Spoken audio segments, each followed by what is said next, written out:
Is Project Diva dead? It'd be hard to overstate the impact that Sega has had on Vocaloid. Project Diva is not only one of their longest running franchises today, but quite frankly, it's probably the reason why many of you discovered Vocaloid in the first place.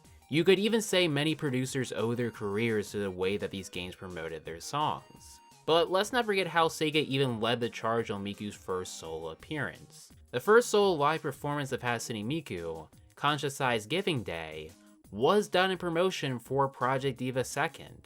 You have to ask yourself, would Vocaloid have become a global phenomenon if they hadn't been heavily involved from the start?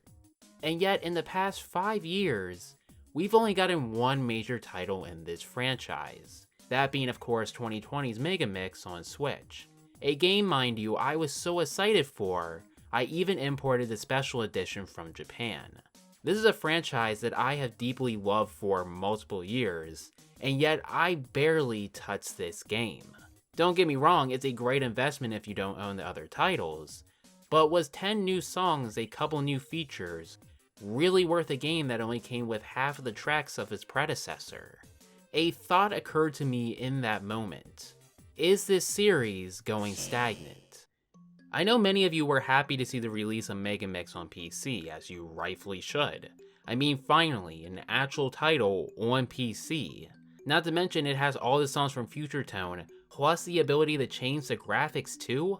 I mean, what's not to love? Yet, there's no real new content here, is there? Sega placed this game on Steam for $60 for nothing more than an over-glorified port. I mean, even Project Diva F got 6 brand new songs when it was ported to the PS3, and that's not even mentioning the ongoing issues with De Nouveau as well. But it hasn't just been this port that I've been disappointed with this franchise. Sega, in my eyes, has shown a constant level of disrespect to this fanbase for years now. Overpriced DLC, removal of essential features, a sudden disregard for community involvement. My irritation and frustration just seems to build with each passing entry.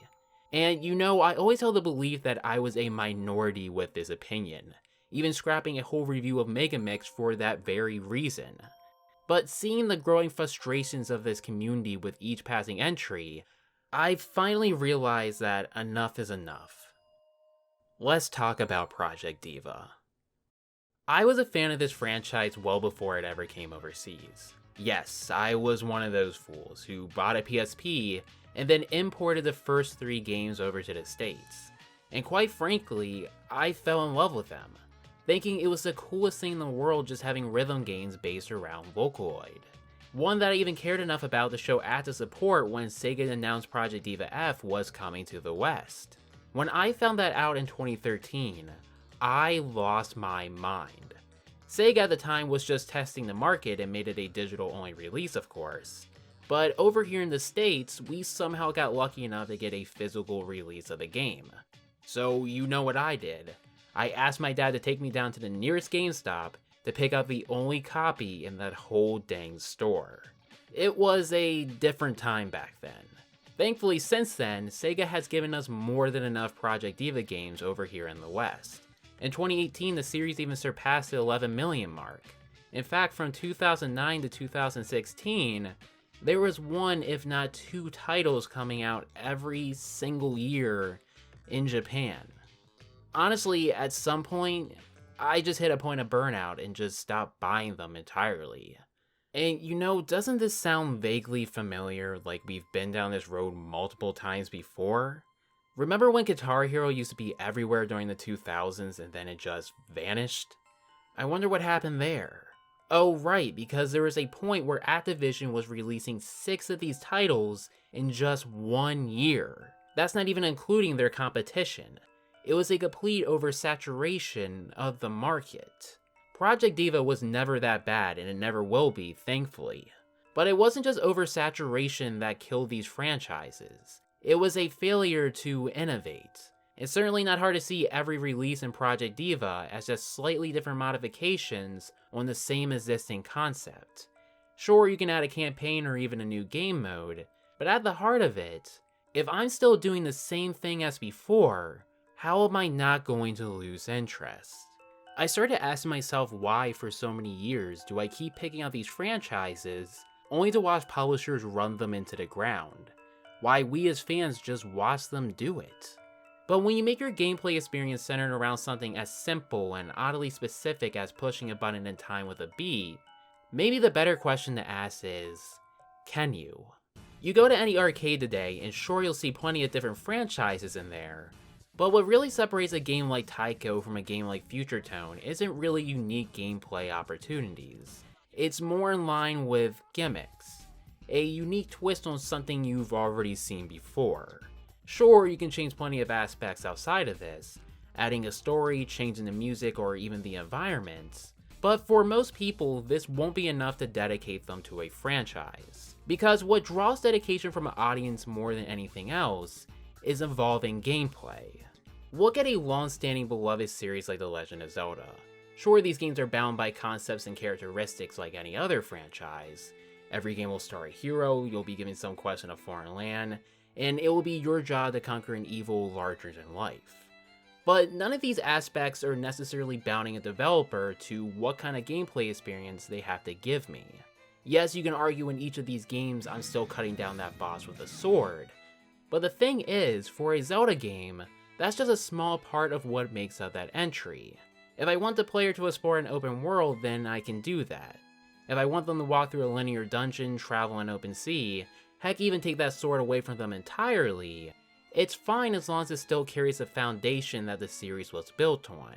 Which is why if you look at this franchise in 10-year or even 5-year spans, it has drastically changed, but rarely does it feel like a betrayal to this series. But with rhythm games, well, this is all you have. And none of this is meant to be an attack on rhythm games, it's merely an observation of the genre's limitations that I think we need to understand before moving forward. For example, I could easily make the argument that rhythm games could be combined with other genres to create innovation. Look at games like Mother 3 that took this aspect and made a really clever gameplay system out of it. But most of the time I find that these games feel more like their secondary genres than an actual rhythm game. You have to understand that the beauty of these games are in their simplicity. Am I going to be able to get my girlfriend to play a game like Blood? Probably not. But if I handed her a copy of Project Diva, well, anyone could pick that up and instantly see the appeal. They're great in short bursts like in a busy arcade or riding a train into work. And I don't think that needs to change. The real issue here is that these franchises are severely mishandled. For some reason, publishers don't understand that rhythm games are not meant to come out on a yearly basis. And I get how this model worked during the 2000s. The internet wasn't well understood and we still didn't see the full potential of what it could have on gaming. I mean, just how else were you going to get new songs to people? Better than Halo 3. Halo 3, no comparison gets by. But today, where's the incentive for this business model? If the rise of games like Clone Hero or Osu have shown us anything, is that fans are fine without a new version of these games coming out every single year. We just need an accessible means to get new content. I mean, even Rock Band was finally able to see that. So DLC in theory should have solved this problem, right? You know the thing I hated the most about playing rhythm games growing up? Is when you bought all this DLC only for the next title to come out, and none of those songs transferred over. It made spending money on songs feel absolutely pointless, especially when you knew 10 years down the line this game was never going to get a port. In my eyes, it's a pointless cash grab by companies, and if you don't believe me, go back to a game like Project Diva F2 today and play it. Do you feel any incentive to buy this DLC? I guess a better question to ask is, do you even own this game? Because where's the incentive when you have Future Tone? Well, there might be one reason, but we'll get into that later. You can call me cynical, but maybe these were never standalone games to begin with, but rather over-marketed expansions. Sure, the original PSP games might be rough around the edges today, but they had a fantastic feature barely touched in the later entries. The ability to transfer your data. It started in a second where players were allowed to import all their modules from the first game. Not a huge deal, right? I mean, F2 had a similar feature too. But I was impressed how they expanded this in Extend. When Extend was released in 2011, the game only included 10 new songs. When you compare that to the 28 added to Second, it's hard not to feel a little disappointed. But the team was also swamped working on F at the same time.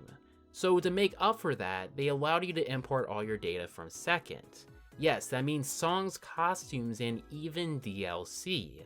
Not to mention all the DLC songs they simply just added for free. I understand that Extend was marketed as an expansion to Second, but this was a groundbreaking feature that changed this franchise for the better, and a great final send-off for the PSP entries as well. Yet when F came out, it was nowhere to be found. And I know I hear what you're saying now. Well, duh, Ubnub, obviously, because it's a graphically superior game and on another console to boot. It just would have been way too much work for the team. Okay, with that said, let's just take a detour for a second. Something interesting about the original Project Diva entries on PSP is that they run on their own engine separate from the rest of the series. It wasn't until Dreamy Theater released in 2010 that this changed for the console entries, and for those of you unfamiliar, Dreamy Theater was an application on PS3 that offered players the ability to play Project Diva with enhanced visuals. It was developed concurrently with the original arcade release of Project Diva, with both of those being released a day apart. So as a result, both of these games were built on the same engine, a modified version of the Virtua Fighter 5 engine. Dural was actually used as the base model for Miku, and the reason for this is that the prototype for arcade was built on a Sega Limburg arcade board, and then when it became a full-fledged project, they simply just transferred it over to the newer Ring Edge instead. Though at that point, most changes being made were just to the game's graphics and animations effects. And since then, every Project Diva game has been made with some version of this engine outside of those PSP titles. Even the 3DS games are supposedly made using a modified version of this engine. Look, I have no background in game design, and I know it's ignorant of me to make assumptions without first-hand experience. But as Sega had been releasing a new version of Dreamy Theater for every entry of these games, that means almost every single one of these songs had a PS3 equivalent, and in the same engine on top of that. So I have to ask, would it have been that difficult to put these songs into F? I've seen fans put songs from Future Tone and Megamix back into F, and they look absolutely great. And you have to keep in mind, this is done by a handful of people. So if they could pull this off, why couldn't Sega offer something similar back then? But you know, let's forget about all that for a second and just pretend Dreamy Theater didn't exist. That Project Diva F chose to start on a fresh new engine instead. Why would it have been so difficult just to allow players of F to carry over their content to F2 and then to X? We know it must have been possible since they've done it once before, and don't give me that excuse that the songs wouldn't have been compatible, because Future Tone carries over many legacy titles from both F and the PSP titles. The only conclusion that I can come to is that Sega knew, as fans, that we would buy them without questioning anything. So call me a fool for getting excited when they announced Future Tone in 2017. I mean, come on, $40 for over 200 songs, that's a great deal. Not to mention, I don't need to emulate or buy any of these pre-existing games or consoles on top of that, so sign me up. But more than anything else, I was excited for the possibilities. Finally, the console entries in the arcade machine were gonna be on the same playing field. They finally realized there was no need for these annual releases. They even added Ghost Roll and Sand Planet as DLC for $8? $8? Seriously? You know, whatever. Imagine if this led to a marketplace where you can buy all the songs you wanted, or an annual pass for the hardcore fans, or... Wait, what's Future Tone DX? Oh, it's just a physical release of Future Tone. Okay, thank God. As I was saying, wait, does that say Memorial Pack? Oh no. This could have been the future for Project Diva, yet the updates never came, and for the first time since its inception, Project Diva went dark. No annual releases, no DLC, and even the arcade machine stopped receiving songs. And it was like that for 3 years. And then, Megamix happened. I know it's easy to dismiss Megamix as a downgraded Future Tone. Believe me, I get it. One of the most glaring issues being the lack of songs. At 101, it has less than half of the songs of Future Tone. But I want to say that Sega took the right approach with putting Project Diva on Switch. They definitely knew that the Switch wasn't powerful enough to handle Future Tone, and they easily could have just downgraded it visually and still put it on there. So you have to respect the fact that they took the time to make a game like Megamix. The cel-shaded graphics might not be for everyone, but for me, it definitely breathed some new life into these MVs I've seen for almost a decade now. Admittedly, I'm not a huge fan of mixed mode, but I think it was a nice touch, and they even added touchscreen support on top of that too. It was for these reasons that I was able to dismiss that smaller song selection. Hello? Besides, I'm sure it was just a limitation of the console anyway. Hey! Huh? What was that? You're saying they added another 149 songs for DLC? No, that can't be right. I mean, they had 3 years to work on this. Okay, here's some basic math for you. There are currently 18 DLC bundles on Switch for Megamix right now. Each one costs $7, coming to a total of $126 if you want every single song. You say, that's outrageous. How is 145 songs worth $126? The base game is 40, and it has 101 songs. Great point. So you just say, I'll buy the Mega Pack for $60. I mean, a lot of developers release Game of the Year editions to help offset that price. And this game is already 2 years old, right? Except you failed to read the fine print, where this actually only gives you the first 6 bundles. So already feeling cheated, you see your saving grace. Oh, thank God. Bundles for my bundles. I'm saved. Then, you see it. $30 for bundle 2, and another $35 for bundle 3. Another $65 for 109 songs. Keep in mind, that is still more money than just buying the base game with 101. But hey champ, at least you saved $10 on bundle 1. Good on ya. Did I mention bundle 1 has the least amount of songs? Well, come on Nub, you're being way too hard on them. I'm sure they're all brand new songs. Oh, just 4 are? And none of them got MVs? Oh man, well this sure is putting a lot of pressure on those 10 new ones. I'm sure they're absolutely... Yeah, I know, let's just get this over with. But before we get there, I want to talk about one of my favorite MVs in this entire franchise. World's End Dancehall. If you know anything about this song, you know this MV has absolutely nothing to do with the lyrics. Though to be fair, the original song, like many of Wawaka's work, is left open for interpretation. But I don't think anyone would disagree that it carries some heavy emotions about depression or even death. With World's End Dancehall possibly being a euphemism for your final moments before you take your own life. The music video in comparison seems to throw all of that out in just the first 15 seconds. It's bright, energetic, and upbeat, and even though the live dance version definitely complements the subject matter better, I still prefer this version more. The most important part about making a great music video is telling a visual story. But that story doesn't necessarily have to be attached to the lyrics. Instead, it just needs to tell a story that connects to its audience. What makes this MV so great to me is that it ignores the lyrical aspect of the song to instead fully embrace the raw energy of Wawaka's instrumentation. And I don't think it's wrong for doing that. The better question is, do adaptations have to stay faithful to their original source? Hello? Anybody there? I'd much rather have an adaptation that strays from the original material than one that stays faithful to it. Because if it's effective in what it does, then you have 2 great pieces of art to return to. And as a consumer, I'm always looking to have my expectations defied. If I got an MV that followed my expectations to a T, well, I would have a live dance version that I frankly don't think about much. But this is the kind of music video that's bound to stay with you long after you watch it. The choreography is fantastic, the modules are absolutely stunning, and it's beautifully shot. The close-ups, the slowdowns, that match cut where Miku jumps up into the moon, is absolutely genius.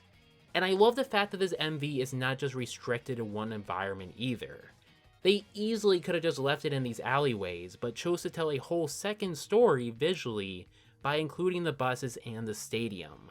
I mean, have you ever seen the original video for World's End Dancehall, or any Wawaka video for that matter? It's just this. They took this and turned it into this. An MV so drastically different, but to me, never loses the essence of the original.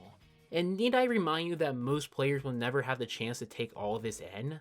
If you've ever played a Project Diva game, you know how little of time you have to pay attention to these MVs. But it just served as a testament to the people who put their work into this. The thing is, they easily could have just used this and gotten away with it. But this is the reason why I fell in love with this franchise and why so many of us care so deeply for it. Because this song shows a team that is truly passionate about what they do. And World's End Dancehall is not the only example of this. I could honestly make a whole video essay on its own just about the genius level of attention Sega used to give the songs they adapted. But the key words here are used to. Because I have no idea what happened with Megamix. On the plus side, I just want to say they didn't hold back on adding some killer tracks with these 10 brand new songs. Having Nayutan Seijin and Omoi added to this franchise was a necessity at this point. Not to mention Hibana and Rocky were well overdue to be included as well. And yet, what's going on here with Jigsaw Puzzle? I mean, is that really just the original music video? Okay, let me calm down for a second. After all, it's just one song. Except, no it isn't. Almost half of these songs didn't have a single MV given to them. But to make matters worse, the ones that did get the special treatment really didn't fare any better themselves. Remember when I was praising this franchise for their ability to take almost nothing and build it into something absolutely breathtaking? It's like they threw all of that out of the window. You look at the MV for Rocky, for example, and all you can see are television screens everywhere. The MV is dark and uninviting, the modules are bland and don't call back to the original art or the MV in any way. It's like they looked at the title card for 5 seconds and said, okay, let's just saturate the whole thing in purple and put up some TVs. I mean, what happened to the large-scale environments? The MV for Teo just stays on the same claustrophobic stage for 90% of the song, only to open up to a bland view of the ocean. The best MVs in Project Diva were always the ones that felt like their own separate world. They would have themes and ideas that would make them unique and instantly recognizable. And it's undeniable that Hibana and Thank You Music are some gorgeous looking MVs, but... Where's the pizzazz? Huh? Look at this place. I mean, what is the theme here? It's boring! I mean, don't you feel like you've already seen this before? And I'm not trying to suggest the idea that reusing ideas or assets is wrong, but there's a smarter way to do it. Like, have you ever noticed that the stage for the Snow White Princess is actually just a reused stage? It's taken from 1,000 Year Solo, but you would never notice because of how well they redress the set and the effective use of camera angles. Black Gold uses the same stage as When the First Love Ends, yet it still feels largely different. Because what these stages are lacking more than anything else is personality. When you look at the MV for Alien Alien, what about this stage makes it unique to this song? The fact that she did the dance for 2 seconds, that giant screen just playing the music video in the background? At that point, why even have Miku on the screen? You know, I was going to say I would prefer playing this over the original music video instead at that point, but then I realized that's exactly what they did for almost half of these songs. And with that said, I really like the second half of this MV quite a bit. When they bring in that UFO, it looks absolutely great. I just wish that half of this MV wasn't in a room that looked like it was pulled from Silent Hill 2. The only one that got this right in my book was the one that mattered the most for marketing. Catch the Wave is a beautiful looking MV that takes full advantage of the cel shaded direction that honestly all of these MVs should have been going for. Sure, the travel theme certainly isn't anything groundbreaking, but it's bright, fun, and bound to catch the eye. And it certainly doesn't hurt that a legendary producer like KZ Livetune composed it as well. And it's not like the Project Diva games didn't have their fair share of uninspired MVs in the past, but remember, we're only dealing with 6 MVs now. Look, I've got nothing against the people who work on these games. It's fairly obvious that Sega gave them a set budget and time to pump this thing out. And I don't think it's a coincidence that this series went dark around the same time that Hiroshi Utsumi, the series project manager, left in 2016. It's clear the company was hit hard by his departure, and they did a really great job considering the circumstances. I'm more annoyed at Sega for trying to pass this off as a new game, rather than what it honestly was, a port. A port that almost has half the songs of the previous title. I wasn't a huge fan of the publishing cycle they used during the early 2010s, but at least when I picked those games up, I at least knew that most of these songs were going to be new, that every song was at least going to have its own MV. I know it's tempting to start pointing fingers and blaming the people who are buying these games, and it's certainly true your most powerful tool as a consumer is to speak with your wallet. But the thing is, for most people, this will be their first introduction to this franchise, and they may have never had the means to play it before. So the idea of finally having this on your Switch or your computer, it really feels like a no-brainer. And God forbid I be the one who guilt trips you into not picking up a franchise that I have cited as a perfect introduction to this scene. And that's not a knock against long-term fans either. I had someone tell me the reason they picked this up on PC was for a very similar reason that I bought F back in the day, to show Sega that they wanted this franchise on PC. So if you're enjoying these games, if you're still having fun with this franchise, whether you're brand new or a long-term fan, don't let me take that away from you. You have to understand that all of this is coming from a place of frustration, not hate. I love this franchise, and I'm mad because to me, as a fan, it feels like Sega just doesn't care about this community anymore. And believe me, I want to give Sega the benefit of the doubt. The problem with any rhythm game franchise is the vast majority, well, don't own their own music. It's frankly a miracle that they're able to get the permission from so many musicians to put these games together. Honestly, I wouldn't be surprised if those 2D MVs have been a request of the original owners, because they have a right in how their art is represented in these games. Believe me, I want the ability to import my assets into this game as much as the next person. But there's a reason why games like Osu are free to play. I'm sure there are legal obligations that they have to consider, like the fact that they don't even own these characters to begin with. It sounds like a complete nightmare to manage. Then how about the fact that COVID completely reshaped the arcade market in Japan too? In 2020, Sega ended up selling off 85.1% of their arcade business. That is essentially leaving that market behind. And that's not only a massive deal because of that large sellout, but as many of you know, Sega is by far one of the most iconic arcade companies out there. You'd be hard pressed to go to Akihabara and not see one of the giant neon signs flashing outside. So for them to leave that market was not only just a huge shock, it signaled the end of an entire era. And when you consider all of this, it's really hard to get mad at them. Sega has clearly been through a lot. Times change and companies need to be willing to adapt if they want to survive. But that's still no excuse for doing the bare minimum. You see, there's actually a reason why you might still be playing Project Diva F2 today, and why you might be buying that DLC as well. Because it arguably looks better than the current version of these songs. It frankly baffles me how these versions have just stayed on the PS3, and instead we've just been porting the same version since Dreamy Theater. I mean, the difference in lighting, color, and detail is so painfully transparent that you have fans adding them back into the games. Would have been so difficult to do the same, Sega.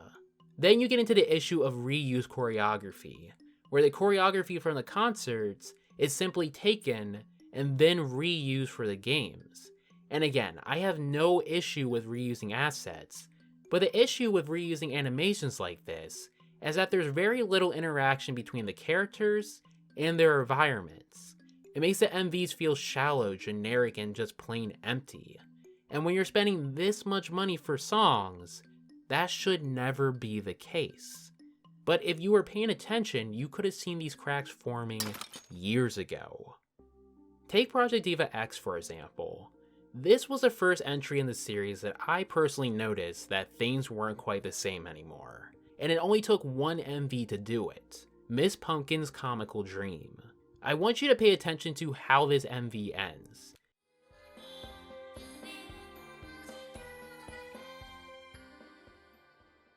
Did you notice it? It's probably not obvious for a first-time listener, but this song abruptly ends on an exceptional fade, cutting the last minute of this song out.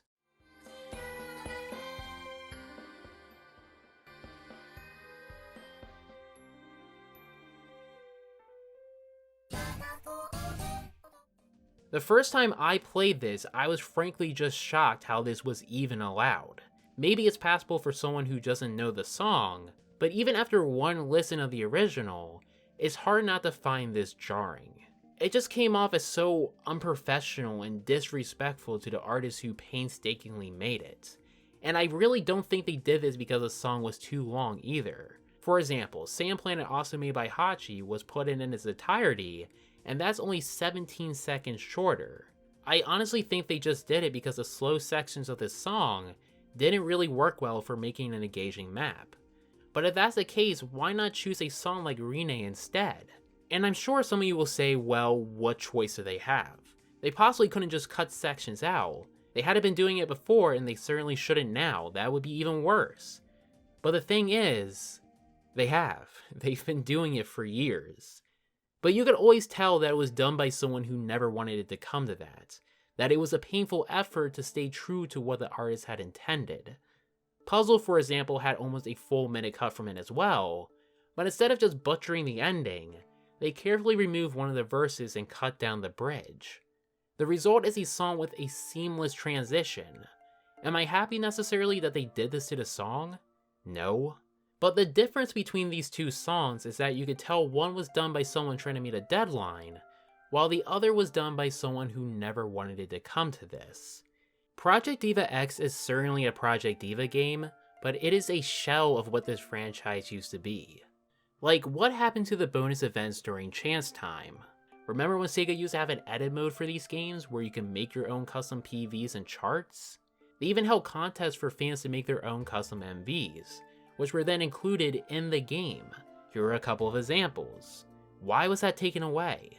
If you go back to 2009 when Arcade was announced, Sega even asked fans to submit their own music for the game's track lists. By submitting them to the Project Diva Nico Nico channel, you actually had a chance of having your song added to these games. And I know, Vocaloid is a far different landscape today than it was back then, but they even took illustrations to be used in the game as well. Something that was a staple for this franchise for a long time, until, well, X just removed them. You know, there was something my friend Floppity Flip said that really struck a chord with me. She told me when Sega took the time to do things like this, it represented what Vocaloid was all about, allowing small creators and communities to take the spotlight to share their work. Now those same fans are making petitions just to be noticed. Doors close where new ones open. When companies want to survive, they need to be willing to adapt. So here's the harsh reality we need to start facing. Sega has moved on from this franchise. It's been apparent for years now. So who does that leave to pick up the pieces? Who else but the fans? Honestly, the modding community has been doing it for years already, and quite frankly, the work they do is absolutely amazing. They've added back the missing songs from Project Diva X and Mirai, including the melody songs, an extensive amount of options for customizing the performance of these games. Saying ABC makes module mods that are visually stunning, and has even added back missing modules that were cut from the original games, besides adding their own.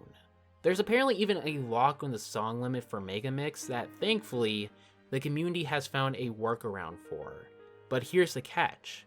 It has to be fixed every single time Sega chooses to update this game.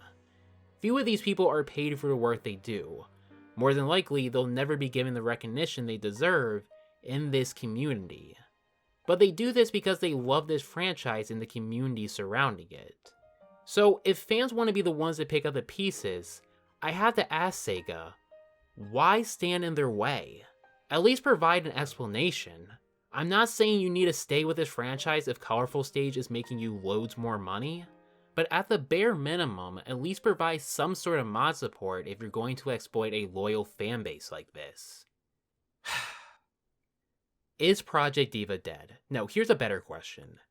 Is Project Diva worth bringing back? When I saw Osu for the first time, I knew this was the future for rhythm games. It is a game built around fostering a community. A game with unlimited potential because of how it allows its community to easily and freely make content to continue expanding it.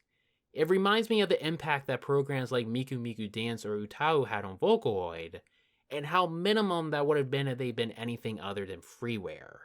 And clearly, you don't need to offer a product for free to grow a community around it. But is Project Diva right now offering that same kind of opportunity? If you didn't know anything about these mods that I mentioned, then maybe it's time you started asking yourself these questions too.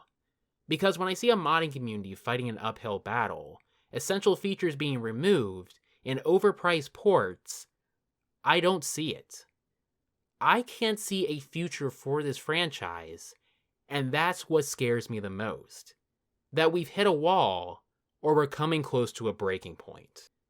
I try to look at games like Sonic Mania, and hope that Sega is starting to pay attention to what this community deserves and what it needs, but for now, I just think I'm done.